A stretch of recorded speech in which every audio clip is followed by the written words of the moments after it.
sports fans from all around the globe, including the North Pole. I am Jeff Dawson, your host, East Coast Sports Investors, and this is your breakfast bankroll for Monday, December 20th, 2021, as we have just 5 days left till Christmas and 11 days left in 2021 as we get ready to bring on 2022 and East Coast Sports Investors' 7th year anniversary of public service, which we will be getting into. I hope everyone survived kind of a crazy NFL Sunday as usual. NFL stands for any given Sunday. And for a lot of you still sticking around in your survivor pools, the Cardinals and Tom Brady might have just ruined your Christmas dreams. And I know there was a handful in the circa million survivor that went down with the Cards and the Bucks and a couple others. But we will go over that today. And without further ado, I'd like to bring in my co-host from Tampa. He's probably Cheerios a little sour today as Tampa Brady, whatever you want to call the man, the legend, throwing around iPads yesterday. Oh, the Saints do have his number. I don't know what it is. Last year, 0-2 in regular season. And then, of course, he wins it when he has to. But we'll get to that. My man from Tampa himself, the one, the only, Mr. Scott E. Webb. Scotty, my brother, what is happening? Well, yeah. I'm just glad I didn't bet that game. I just watched the game. It's one of those things, it comes a lot up in baseball a lot where a starting pitcher just for whatever reason can't beat some other team and he beats everybody else. And apparently that's Tom Brady's problem with the New Orleans Saints, for God's sakes. Because everybody else can beat the goddamn Saints and Tampa Bay can't beat them or nothing. They come out and Jesus Christ, they didn't even score. I mean, are you kidding me? They didn't even score a point, 0. And I saw something on Twitter or a social media thing somewhere. It's the first time Tom Brady has been shut out in 255 straight games. So, hey, hats off to New Orleans. I mean, they did it without a head coach. They did it with theoretically a backup quarterback. And obviously they did it with defense. So, I think there's another thing to be said here. I saw another thing on Twitter that said, and it's a guy that I follow. His name's Ben Baldwin, and he's a geek, but he does the stuff I like. I mean, he's a big data guy, and he quantifies the decision making of head coaches. And one of the things that came out of this was that Bruce Arians made choices and decisions on kicking that was 29% the worst choices he could have made over the course of the game, which in terms of this year is the highest by far game that's been played. So that cost the points or potential points for Tampa Bay because of the kicking prowess. But what's interesting is going back in his database, I think he went back to 2014. It was the highest mistake-prone choices given a head coach up until 2014 when Jeff Fisher did it. So it's like the second highest one there ever was. And, you and I have been talking about this. Bruce Arians is not the guy that is helping the Tampa Bay Buccaneers. He's just not. He's getting out coached in a lot of these games. And I think when the Saints play them, it's very obvious that he gets out coached. I just hope that, somewhere down the line that they don't have to play him in the playoffs, for God's sakes.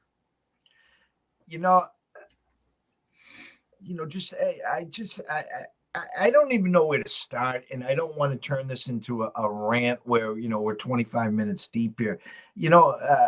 Just where the game has gone and this analytical page, again, witnessed it at least on 3 games where road teams open in drives, end up 4th and goal from the 3, and they're going for it and not even taking the free 3.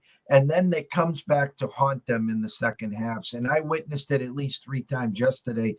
And you know something? We've criticized where baseball has gone with the nerds and the analytics. And now it has just flipped the script, and it's come, to football, where they're looking at this card or wherever they're getting their information.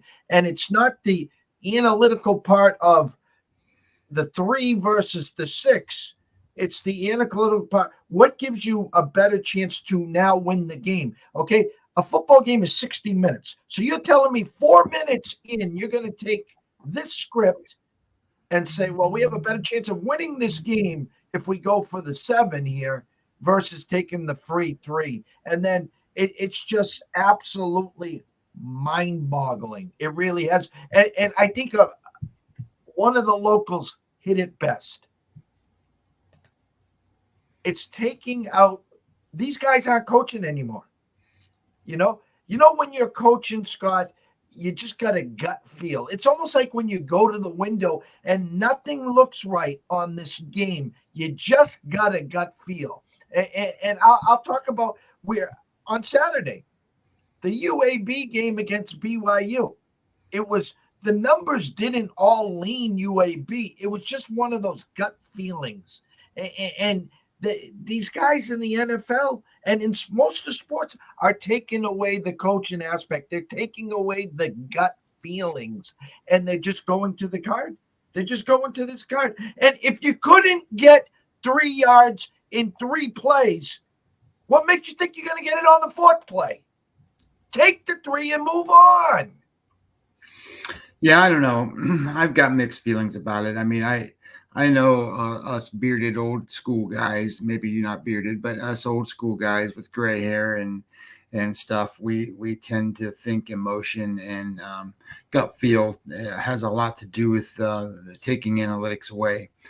But I'm an analytics guy, and you know that. And one of the things that I always say is, if you're playing poker, there's always a right play. There always is. There's a mathematical, always right choice.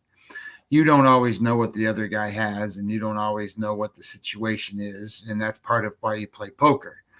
But in the NFL or in a college football game or any of these other things, there is always a mathematical correct choice. And over the long run, and it's just like what we do here, over the long run is those things are going to play out to your advantage if you take every single one of them. It's when you start to mix that up and you take your gut feels and you do this and you do that and you do the other things that offset some of those that then skew what you're actually doing and what you're trying to do. So I get where people get this feeling of, okay, well, this was the wrong decision. We should have took the 3 points early and we could have come back. But the game plays out different after the 3 points are on the board. It doesn't play the same. So over the course of how a game plays and how things happen, here's what I would tell you. I don't approve of these guys going for those scores. I don't disapprove of that at all. However, what I do disapprove of is the goddamn play calls. I mean, like that Baltimore game yesterday where they went for 2 at the end of the game to beat the Green Bay Packers. And they got this kid that's been scrambling, running the ball all up the field and going all the way down. And what was the last play? The last play was a sprint out to the right side. And there's only one receiver in the whole route. So what is he going to do? He's going to get stuffed because he can't run it. And then 2, he's got to throw a pass that has got 3 guys on 1 receiver. It's just a dead scenario. So I think that the decision isn't necessarily always the wrong thing. It's what they do within the decision that makes me get angry. And I think a lot of people should look at it from that perspective, maybe more than what the actual choice was. And I forget to announce, I got my Kurt Schilling Christmas hat on. So hail to Kurt, who is the bloody sock. The bloody sock, correct. And then buys a $80 million video company, and he's bankrupt right now, and he's a political nut and not welcomed back in Boston. Let's say that way. He might not be welcome many places, actually. Exactly. And we'll dedicate a show this year to the Hall of Fame ballot, in which is going to be so comical because you got a handful of the steroid guys, do or die here. This is their year to get in, and rumor has it that Poppy's gaining steam first year, and A-Rod's in there, and of course we got Clemens, Bonds, and a few others. So we'll talk about that. But that going back to that Raven play again, a buddy of mine, our accountant, best friend Scott here, comes every Sunday. We got the 8 games up, and then in the 4:00 games, we got 4 games up or 3, whatever, showing. But it's so comical. He's the first one to say, those sprint outs to either side, you're cutting half of the field off, and the only guy that was in play was Mark Andrews, and they had Mark Andrews open last week or the week before, and it was a bad throw right off his fingertips. Well, they go to it in a different way, and the safety, just as soon as he saw Andrews come up, flew over, and if you slow down the play, there's Marquise Brown wide open going like this. Spread him out, step back, and you could have had the sprint draw, but you're not, taking. But again, I do not poo-poo that play because, again, their defense was shredded. Rodgers would have had 45 seconds. He still had 1 timeout. They would have moved down the field at least for a field goal. But I got here on the crawler yesterday, favorites 4 and 6, overs 3 and 7, big dogs at cash, Texans plus 225, Lions plus 600, Bengals plus 145, and then the Saints plus 445. To wrap up yesterday, suicide pools get blown up again with a handful of those games, and a handful got went. There was 23 left for $6 million prize in the Circus Survivor, and I think there's only a half dozen or to a dozen left now. But today we got 3 games, Scott. We talked yesterday a little about the Tulsa ODU game kicking off at 2:30 at the Myrtle Beach Bowl in South Carolina. We have 2 NFL games, Minnesota at Chicago and Vegas and Cleveland. That's the one that's done the most moving, and that's all because of COVID. And I'm going to bring up let me see here. I'll bring up Wager Talk for everyone to take a peek at here. You can take a look at those games here. Let me pop it up. Earliest game again, rotation number 219-220, a 2:30 kickoff. Tulsa versus ODU in the Myrtle Beach Bowl. Currently, numbers floating around 9 at Circa, 8 at Westgate, 8.5 at South Point, 9 at DraftKings, 8.5 at Caesars. A number that opened up at 7.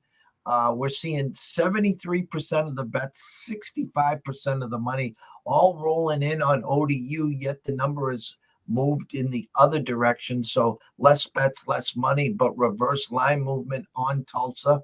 A total that opened at 51, which is now 54.5 to 55.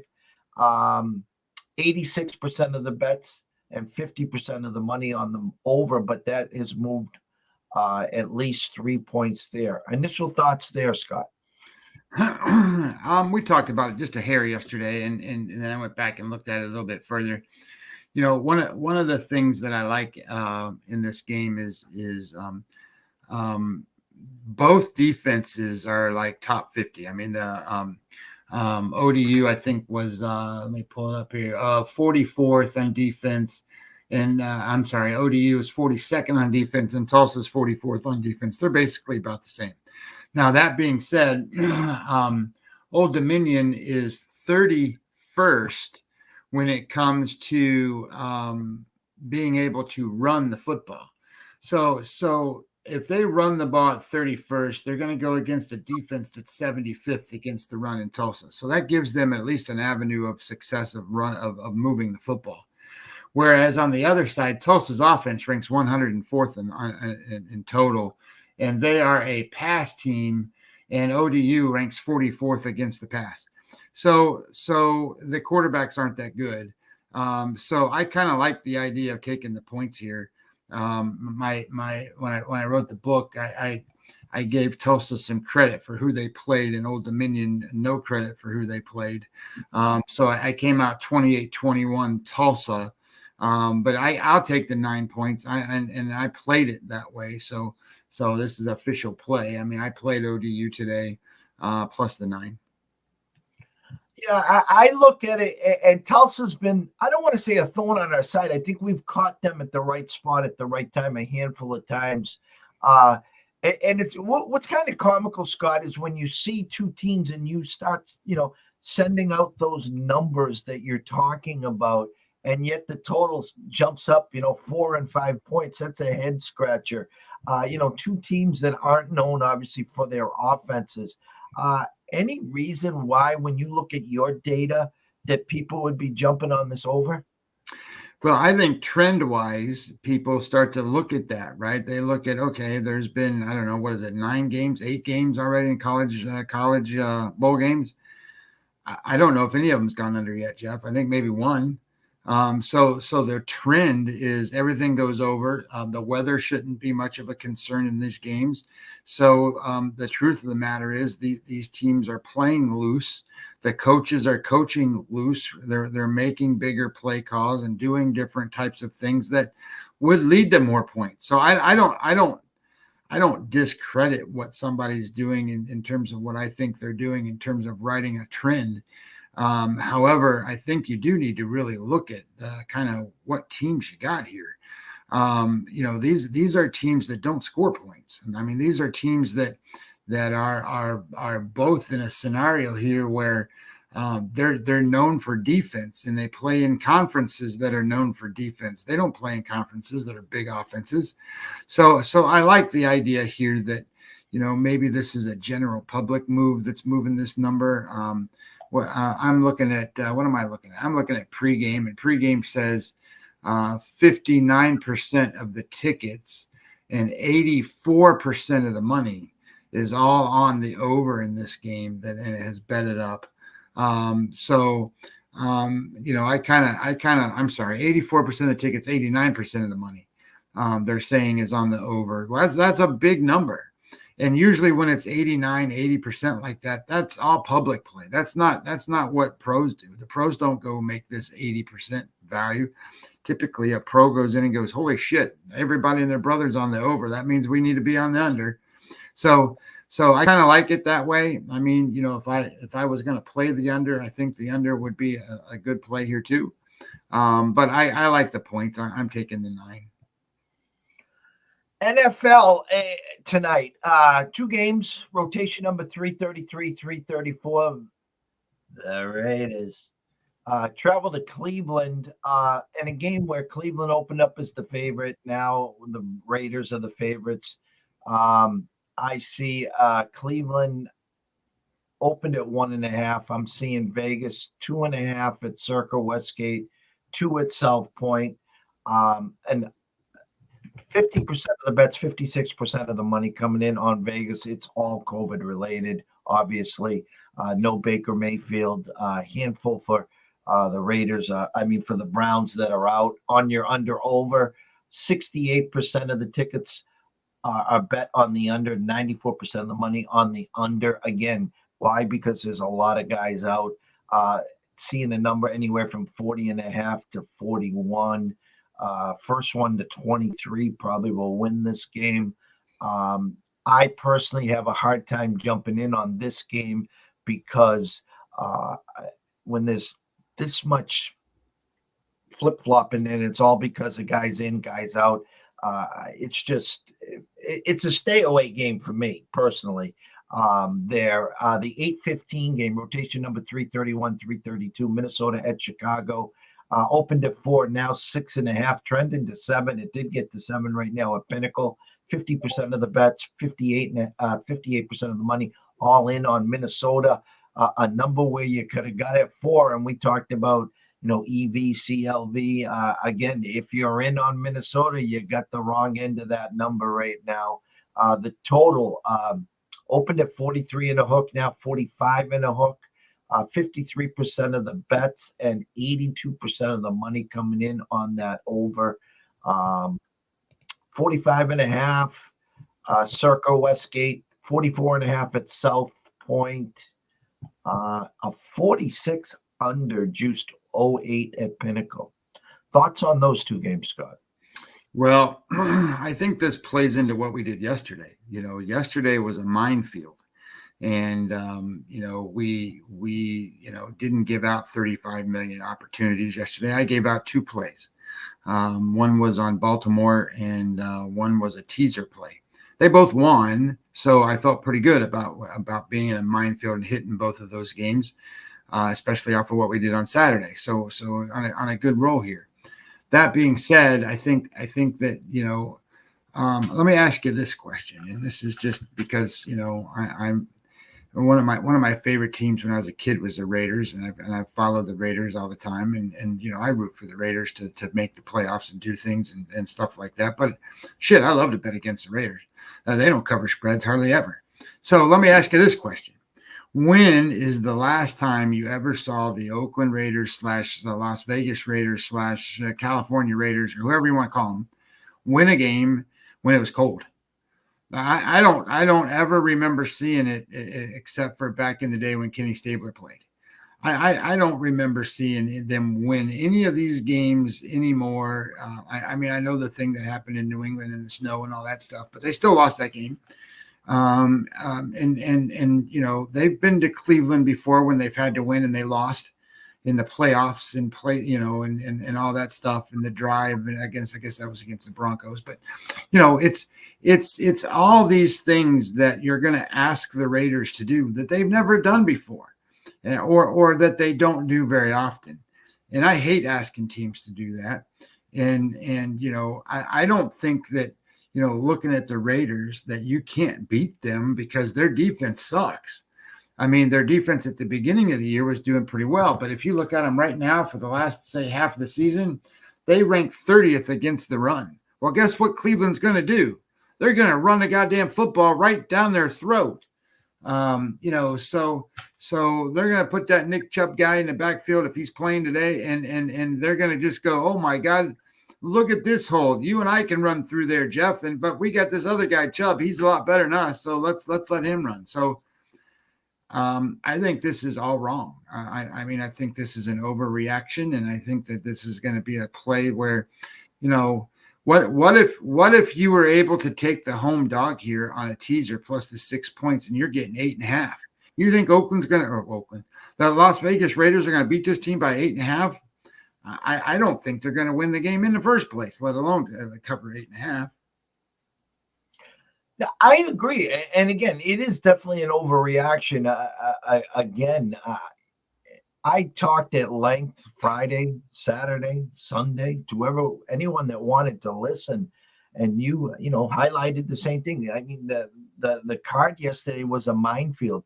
Now you got 2 games today, 2 games tomorrow. We still don't know who's playing and who's not playing.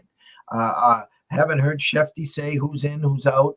And it's just, I think the mentality of the DGen, of the public, the action junkie is waking up this morning trying to shake up the cobwebs after getting lambasted because that everyone was on the Bucks, whether it was teasers, money line parlays, whatever, because they got the Arizona game already blown up at 1:00, so they got to keep going at 4 and then obviously at 8:00.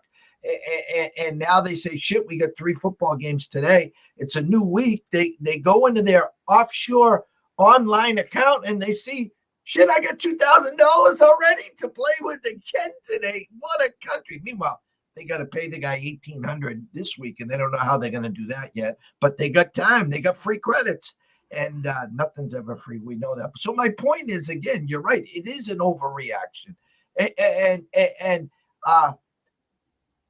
I think Minnesota sets up well today. I really do. I think Chicago's going to play them tough. The problem with the Minnesota side is you can go back. How many games have they played? They played 13 games. Just off of the top of my head, and I'm not exaggerating, I'm going to say 9 of those games came down to the final possession. Sure. Overtime. Every one of those is like scripted, whether they're up 14 or down 14. So that game's going to come down to the end. It just doesn't matter. And it's a divisional game, home dog. I get all that. It's just, listen, Chicago's that bad right now. I know Justin's playing. I know Monty's healthy. I get all that. But the Vikings should most likely win that game.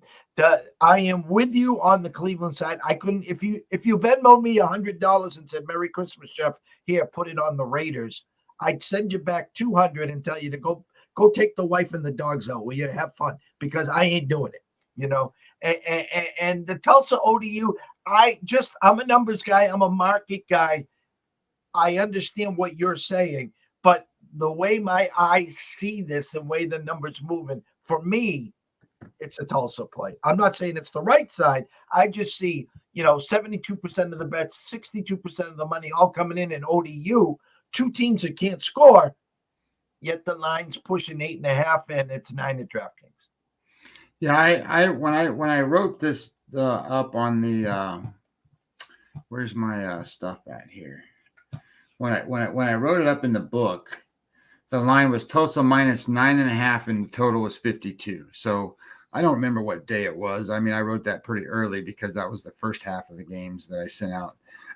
So that was in the first week of December. So it was an early number. So the number that I saw was 9.5, 52.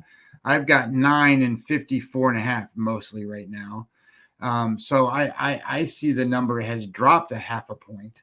And I'm looking at pregame, and again, those numbers are different than what you're seeing because they don't have the same access to all those sports books. But they got $184,000 bet on this game. 70% of the money's on Old Dominion, according to what they're looking at, and 59% of the tickets. So the more money is on Old Dominion, the less tickets are on Old Dominion. They've got a big over numbers on their side when it comes to that. But I'm not seeing the same reading probably that you are based on what we're looking at in the two different websites. But that's part of what we end up having to fight through all the time. But the other thing I was going to say about that Cleveland Brown game is Baker Mayfield, right? So you take him out of the game. How many points is he really worth? I mean, he's not the dynamic. He's a playmaker, sure, but he's not like you take Aaron Rodgers out and you lose a touchdown. I tell you this, I would take Bernie Kosar right now. I would take Brian Sipe right now. I can keep going back to the legends in Cleveland. I think take him out and you should be getting more value for the Browns. I really do. I listen, they are predicated on the ground game, ground and pound, and let your defense. And the less Baker throws, I did like them in the AFC this year because I thought you'd finally get the mentality of the head coach to say, hey, listen, we can win more games by Baker throwing less. So you throw in that 17 to 20, 22 range, and you hand it to Chubb. Now, Chubb did get hurt. Okay, well, then we hand it to Hunt. Well, Hunt did get hurt. Well, you still had Dearness Johnson, and you had the Felton kid that provided enough where it was still, you had some stability back there. And again, it comes down to coaching, and we could talk till we're blue in the face. But what I do like today, and again, by the way, spot on that game, by the way, you are correct on the 9.5. It is how you read this. Because if I go over to Don Best right now, our computer model is 9 and 53. Okay. Pinnacle's opening number was 7. Jazz was 8 and a hook. So again, I did see 9 and 9.5, and it has dropped. So if you go on that model, the numbers are going in the correct order. If you saw 9.5 earlier, 10 days ago, however long it is, and you're seeing the amount of tickets and the amount of money, the line is dropping. It is going in the right direction there. Yeah,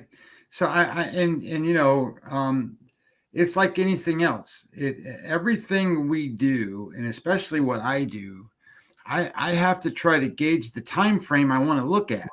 So data is only, in my mind, relevant in certain situations to what's going on in the game today.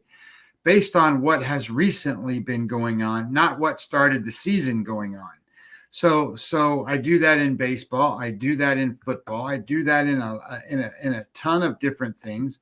And some of what you have to look at too is probably we're trying to read the line and read the market. One of the things that I do is I dabble in that a little bit, and I try to figure out whether or not the things are moving in the correct way or not the right way. Because to be honest, there's a lot of times when the data numbers produce a result and it doesn't match what's going on in the market. And when those things happen, obviously there's some kind of a dynamic there that doesn't make sense.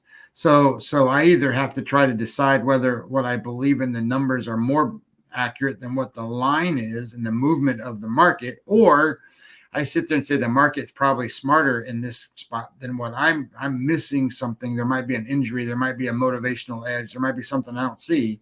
So I'll scratch that game. Well, this is the only college game. So you're either going to bet it or you're not going to bet it. And in my mind, I think you're getting the right number here with the 9 points. Sure, I'd like to have 10 or whatever.